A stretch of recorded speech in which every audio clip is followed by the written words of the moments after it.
The views and opinions expressed in the following program are those of the hosts and guests, and not necessarily those of the staff or management of Worldwide Digital Broadcasting Corporation. Hi, I'm Dr. Andrea Goeglein, and welcome to this segment of Serving Your Success. My co-host today is Kellogg. She's a familiar face on this show, and today we actually get to talk yet again about positive psychology and politics. Surprise! Surprise! A new topic. I'm getting her ready for her presidential run. That's all I'm saying. That's all this is. That's all it is. It's the little steps all that life, we're taking. All life. So tell me, have you taken any of the steps towards becoming... I want you knowing that this is 2016, yes, and that your goal is 2028, not to actually be the first one in 2028. If there is somebody else that can show up in between, I'd like We'd that. We'd appreciate it. Yes. So, but what types of things are you doing politically, in addition to being on Face the Nation? Oh my After goodness.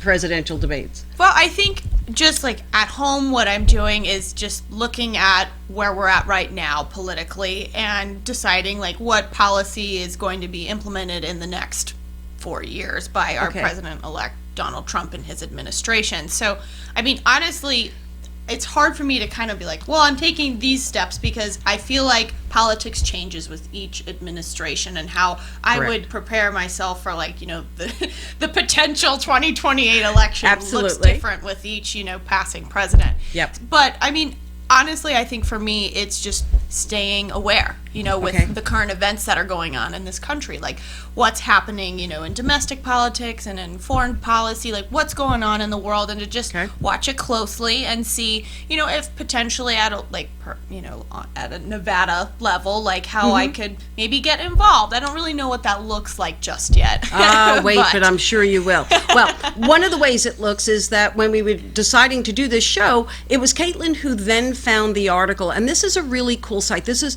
so many sites in positive psychology that I recommend because their work is so beautifully grounded, and this one comes from positivepsychologyprogram.com, and we'll put that up so that you can see it. And it was, what does positive psychology and politics have to say about each other?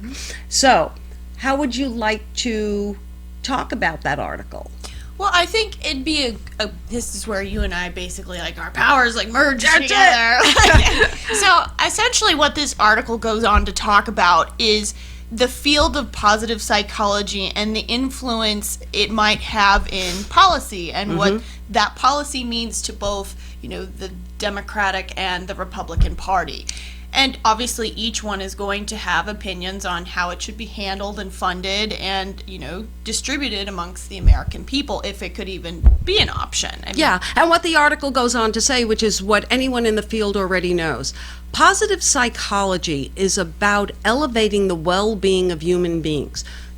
The personal work that I do with people to what teachers do in schools, it is how do you raise the well-being of those around you. So at the political level, it is actually neutral.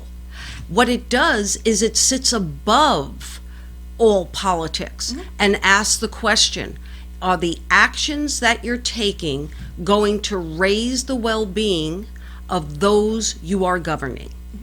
Absolutely. And I think, especially after this last election, I think we're all exhausted. You think? Just a smidge. Just a smidge. We're a little tired. And I think this is where positive psychology comes into play. I know we've talked about it before, how it's, it is what it is. Correct. Donald Trump is president-elect, and we have to move forward. And I think positive psychology is huge. Correct. Right here, and being like, okay, well, if this gentleman is going to be the one running our country, we have to buckle down and look at what's next and go forth with like a positive attitude and mindset and what that looks like for everybody. and it is grounded. It's just not be happy, ignore what you don't like.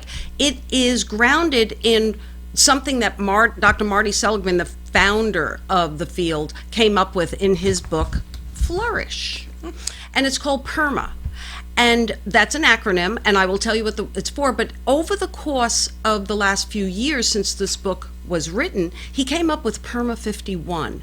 And it is the same goals, but raised to the level that 51% of the world will be flourishing. And I forget, maybe it's 2028. I don't know exactly the year, but let me tell you what PERMA stands for. Positive emotions, engagement, meaning, accomplishment, and positive relationships. What PERMA is when you can look at any question, any political question, any judgment that you have to make is, will this policy be a good policy? And look at it from these 5 attributes and say, are they there, and will this raise the well-being of the people we govern? Right. So when we're looking at PERMA, because this isn't something I'm terribly familiar with, when it comes to topicality, does positive psychology have a specific way in defining like what it means to have the engagement and those certain words? I will not be able to recite them word for word, but the answer to that question is absolutely. That's what makes the science a science. Okay. But let's take an easy one like positive emotions, because there's tons. Positive emotions, okay. Yeah, that's the thing you can control in your own. We know that starts with the thinking and your ability to catch when your mind is going negative. In the self-help arena, they call it ants, Gotcha. Yeah, automatic negative thoughts. What you have to do is get the little ants and start controlling them, and you do that in a very specific way. You acknowledge, you become aware that you're actually having negative thoughts. You then take an action to say, okay, I'm having this thought, is this something I have to do, or is there something that I'm just making up in my mind? And you begin the process of transforming. So at the absolute core, you are taking back your power. 100%. One of the ones that I love the most is positive relationships. Positive relationships. This goes through the entire science, and it almost, I know gratitude is the one attribute that they say, if you were to look at your values, and gratitude is not one of the top 5, it is the one that you should, in fact, add in. What I will tell you is developing positive relationships is the thing that makes life better, no matter what stage of life you are in.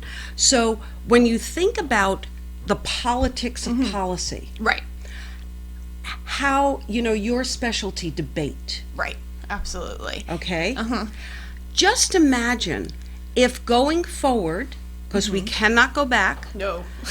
If we as a people said our political candidates must use the same rules that a high school student has to use or a college student has to use when they enter debate. Oh my goodness. Just saying. Wow, that's what we would call in debate a fiat. Okay. Like, it's a huge claim, and like, what does that even look like? How do you even get there? So, I mean, to apply that positive psychology to politics, I mean, wow, that's. But think about it. I'm sorry, I'm sitting here going like, oh, could that really happen? Can that really happen? My brain's going, but think about it. Okay, that's what I believe your generation will bring to mind. And you've heard me say, if you watch any of these webcasts, I believe that it is the adults in this country who are behaving poorly, not the millennials or the next generation coming up. Well, I do think the millennials have their issues. Okay. I do have a little bit of an issue with my generation a lot of the time, and where we have commitment issues oftentimes. Well, and I mean by we, it's me and my perception of what it means to be a millennial. Okay. I think that oftentimes I think we have a sense of adventure, which is fantastic, because I think at the time that we were growing up, the influence of the internet came in, and suddenly Google, you can see what it looks like in Australia. You can go on Google Maps. This sense of globalism was sort of implemented into our generation, and I think because of that, there's this sense of like wanderlust and being able to like go out and want to see the world. But oftentimes I think that went too far to one end of the spectrum, to where people are like, well, I want to just go and see the world, and I don't realize that you do have to come back. You come back home. But isn't that the same thing? We're calling for our political leaders to come back to the rules that we taught children. Absolutely. How to host a debate. Absolutely. And I believe that if we started applying those rules, things like positive relationships, you don't have to burn your bridges after every election. Right. We've spent 10 to 20 years burning bridges after every election. Right, absolutely. And other people go on. It appears the politicians can pick themselves up a little easier. Yeah.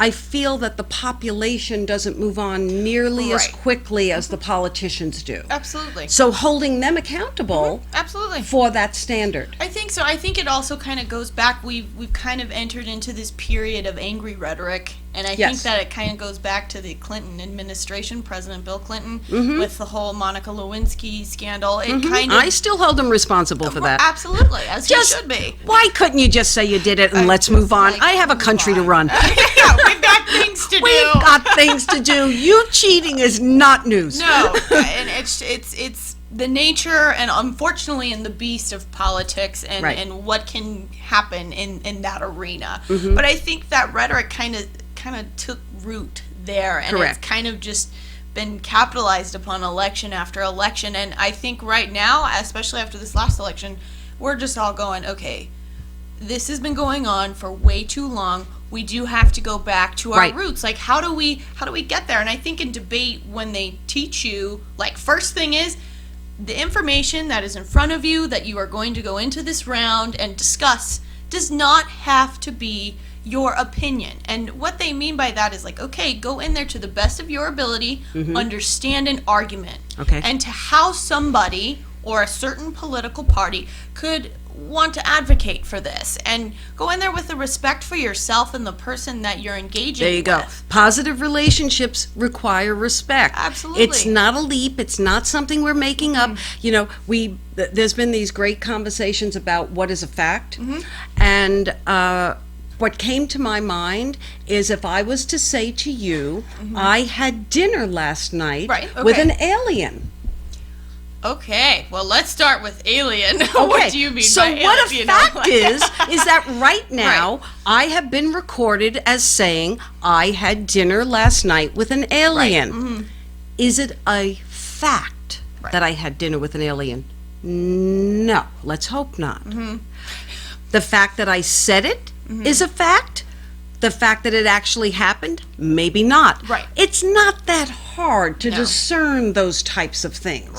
And I believe that that's one of the things that we're giving ourselves too much leeway. And when people start saying silly things, we're yelling instead of saying, no, not okay. You know, in so many areas when you're in an abuse situation, you're trained to put up your hand and say stop. Enough. You know, collectively, why don't we just put up our hands and say stop? Enough. We've got stuff to do here. Absolutely. I think that, I mean, even in debate, you can hear the most outlandish claims because it happens. Because when you're in that high intensity environment and your adrenaline's going, it is much human nature to make a mistake. And I've done it. The people I have debated against have done it. They've made claims that perhaps wasn't their brightest thought or may not have anything to do with the resolution that we're debating. And it's being able to go, okay, like in a round, you're like, that's not true. And I'm not looking at, I'm not at the presidential debate going and screaming and yelling and talking over my opponent. And in fact, I'd be thrown out of a round if that were the case. I mean, in debate, they encourage And I think collectively there should be a way for us when should that ever happen again, should what we experienced ever happen again, that we're allowed to simultaneously disconnect and that power of blacking out the content gives a message that says, no, it's not okay. I just think technologically, there has to be ways that our voices can be heard rather than us being a spectator in this circus that we most people do not want to be a part of. You know, you used a word that I've that in debate something was called, like it was some like really big thing, Fiat? Yes. Thank you. A fiat. Thank you. It's good to have a producer every so often. Yes, it is. A fiat. Fantastic. A fiat. Absolutely. Explain to me technically what a fiat is. A fiat is, so like say you're in a round, you're debating like the United States federal government should implement fly zones over Libya. Okay. And then, you or the person you are debating against makes this claim like, well, if we implement fly zones over Libya, we're going to enter into a nuclear war. Whoa. So it takes the conversation in a totally different direction. You're like, what? Okay, you have this one small piece of policy. How the heck did you get to starting a nuclear war? And so it's basically, you're fiating, like you're imagining this situation to happen, and oftentimes it can be on a side where it seems a little ridiculous. Like people can make fiats that are, easy to understand, like, okay, well, bear with me while we fiat, but more often than not in a debate when you're fiating, it's like, okay, maybe not. Like, okay, so would it be a leap if I was to say that fiating is the opposite side of positive visualization, where you hold out something really great as the potential of happening that inspires you? Right. You could absolutely make that argument. Okay, while I stick my little head underneath the table for a moment, I want you to remind our viewers about a conversation that you had with your family when you were in 5th grade. So you remind them that. Well, like regarding my presidential campaign. Well, yes. I think, I had this conversation with my family, like, okay, what am I doing? Like, my parents were fantastic at sitting me down at a very young age saying, okay, what do you want your future to look like? What do you want to be when you grow up? And I think that it took some, time to be like, okay, in 5th grade, like, what do I think I'm good at? And I was like, well, I want to help the people of America. I think I would be fantastic at being the first female president of the United States. Oh my God. So, trust me, yes, there is a learning point here. There's a learning point here. Okay, I'm loving so it. I want you to look at that for a Fantastic moment. branding. I'm loving Okay, it. so before I take you to the second part, let me tell you why this matters and why.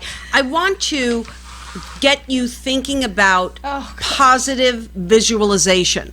We have had a whole lot of time to think of our futures, and maybe we're predicting that it's not going to be so good. And what I'm saying is, hold the vision that you want to see happen.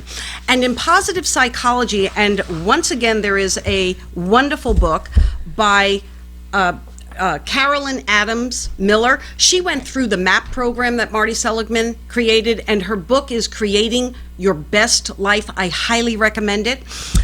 She mentions visualization. And what visualization is that you begin to see yourself in that role. Have you begun to do that?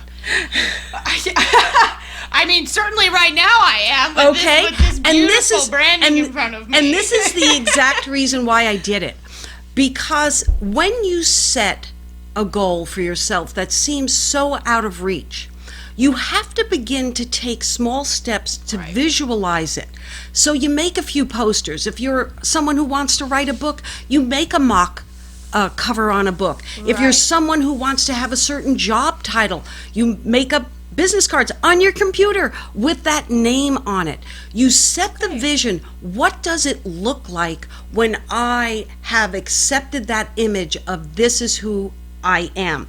And I've got to tell you, many of you know from my work that the word synchronicity is something I do a lot with. So of course, I wanted to give you grounded research in what visualization is and how it gets applied. So I went to Carolyn Miller's book, and I had already marked the part on visualization, but I had never read it until the few minutes before this piece. And it is absolutely hysterical, the example and the study that she brings out. She brings out a 2004 study at Ohio State University about voter patterns. Okay. And if you are a person, what the research showed was that 90% of voters who pictured themselves actually voting carried through and went and voted. Now, what would be the likelihood that this chapter on visualization would be about voting when I had no idea about it? But and what it goes on to say, put yourself in the clothes you already own and look exactly as you appear to yourself in the mirror. You never know how the technique can matter. So think about that. Where do you want to be? Now, there is actually a second part to this little piece. You can open that up, and then I'll tell you what that part is. Yes, you can take a nice take look. the see. Okay. And I'm in red. Oh, very nice. I appreciate Gotta be color it. coordinated. Okay. Gotta be color coordinated. I appreciate the patriotism. Yes. Absolutely. Yes. Okay. So, Yes. oh my God. Did you really buy that? I did. No, you did not. Yes, Oh, and I heavens. took out a whole series of them. So what is what's the domain name? Oh. Somewhere along, Kaitlin 2028.com. Okay. Yes. Oh, fabulous. Okay. Oh my gosh. Yep. And so you have your websites set up. You have your posters in mind. We'll see what happens. We'll see what happens. Yes. Absolutely. Oh But my goodness. for our viewers, what you need to know is, especially as you begin a transition, and every day is a transition, and every day requires that we be braver by the moment. Absolutely. There is incredibly hopeful things that are happening and things you could take back in your own world, regardless of the political situation you find yourself in.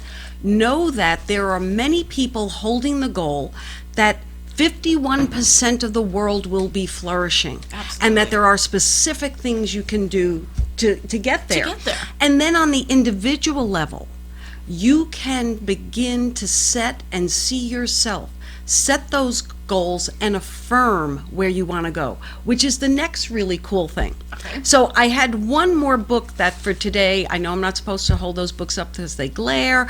I had the opportunity to sit on a call with Dr. Robert Edmonds, and he is the person who does all of the top research in gratitude. And I know it's a silly thing, but when I say that positive psychology is grounded, it is truly grounded.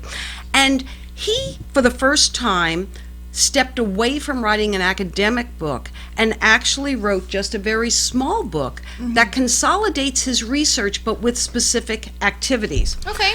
And two of the things that I wanted to bring out from this book, and the name of the book is The Little Book of Gratitude, which I forgot to mention. So it asks very quickly at the beginning, what is gratitude?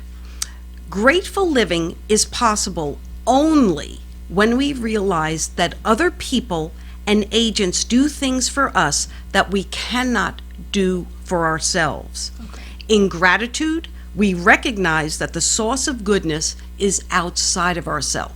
So it goes exactly back to the positive relationships. Okay. And why collectively we have to stop seeing ourselves in silos. Right. And when you extend and you use the attribute of gratitude, what you are really doing is realizing that no matter where you are in your life, there are other people around who can step in and help and make posters and take out websites Absolutely. and things of that nature. Get the campaign rolling. Yep. And it is really a great little book because what it does is it has the myths, it has the actual science, but of positive psychology and gratitude, but it also has the myths. And there was one that I wanted to bring out because this is, again, one of the great debates that's gotten mixed in with our political conversation. Myth number 5, you have to be religious to be grateful. This myth is easy to bust. The new science of gratitude has clearly shown that people can have a grateful disposition even if they're not religious. Also, feeling grateful to God doesn't preclude feeling grateful to other potential sources of goodness. Right. In some of the research, we ask people to identify sources of their success and positive qualities, such as their intelligence and attractiveness. Those who scored high in gratitude were more likely to give credit to God, but they were also more likely to give credit to other people, genetics, and hard work as well. That's fantastic. Isn't it? And that's the part that's so cool. That's actually incredible. The whole thing behind applying positive psychology to politics and the fact that well-being should be the goal. Right. Tells you that you as an individual, no matter how you were born, could impact and raise up your own level of well-being. And that goes directly to where we are in this free nation of ours. We are not limited by what is going on and what's being said. We are only limited by what positive actions we're willing to take. Absolutely. I think that was something I brought up on Face the Nation. It didn't actually make the whole cut of the show, but there was a whole hour period of filming, and it was an incredible discussion because we had people from all sides of the political spectrum, from all different walks of life. And I said to them, I feel like what this election has done to me on a personal level is paralyzed my voice, and it's made me tired and exhausted, and it kind of, it took my passion for politics and being involved in current events, and it sort of put the light out a little bit. But at the same time, this is where this little book of gratitude comes in. It's huge because that's when I had to take a step back. Like I often say, take a step back. What's going on? What is your problem, Kaitlin, and what can you do to help solve it? And it was like, with all of this going on, there are people who are here to help you and this country. I think it was Mr. Rogers from Mr. Rogers' neighborhood. I read a quote by him that when he was growing up, he was really perplexed by some of the tragedies that were going on in the world, and he was saying to his mom, Mom, what do I do? How do I handle this? The world seems like such a dark place. And you know what his mom said to him? She was darling, this is life. This is what happens. This is the ebb and flow of human nature. There's good and there's bad. But whenever tragedies like this strike, always look for the do-gooders. Always look for the helpers, because there will always be helpers. I mean, you look at the Boston Marathon, which I was actually studying abroad in Rome when that happened, and there was a bunch of kids that I studied with who were from the city proper of Boston. They went to Suffolk University, and to watch them, and for myself as an American, and when you're not there in your own country to be with your people and your fellow citizens, it's this sense of hopelessness, and we were all kind of distraught, how could this happen? How could, I feel like we're all just still recovering from 9/11. How could terrorism happen again? And to people who have dedicated themselves to running a marathon, these are dedicated, hardworking people who clearly go, to qualify for the Boston Marathon, it's incredible to look at. But what ends up happening is And it is one of the many positive things that the media will do rather quickly. Even their ability to cover the tragedy gets shortened by their willingness to look for who are the heroes in this situation. Right. Absolutely. And that's what really moves it forward. Absolutely. And that was one of the things we saw, that famous people who were there on the sidelines, suddenly they were no longer that famous actor or actress or whoever they might be. Suddenly, we were Americans helping Americans, and you do what you had to do to make sure that they could potentially stay alive after, being on the receiving end of a traumatic incident that could have ended their lives. And so I think that's where, we may not realize, or people who don't understand the concept of positive psychology, but it's there. It is. There. And I guess that's the greatest gift that I can ever give anyone in my work, is there is an answer no matter where you are. I have a line that says that I look for the grain of sand so we can start building the beach. Ooh, and that's a good one. It's just one of those things. And our producer John gave me a line today that's the first rule of 2017 is that we will not be discussing 2016. Right. So Yep. That's a good rule. We'll be discussing things like Kate in 2028, which is really funny because, of course, that then comes out as it looks like Kate in 2028. Yeah. Yes, it's great, Kate and it's all good. The branding. But what I want fantastic. to leave everyone with is knowing that hope is alive because we are the people who bring it alive. Absolutely. Whether or not we raise our own well-being and collectively come together to institute policies that raises the well-being of everyone around us is actually still up to us and always will be up to us. So I want to offer you, as you go into the next several months, begin to visualize the positive things that you want. Affirm it by doing things like having business cards or posters or book covers, anything that allows you to see yourself in the future that you want. And just know that there's always a book you can read, and it is my pleasure to bring them to you along with my wonderful soon-to-be President of the United States, Kate Kellogg. And I wish you the best. I wish you great visualization. I am Dr. Andrea Goeglein, and my website is servingsuccess.com if you'd like to continue the conversation with me. All the best. Thank you.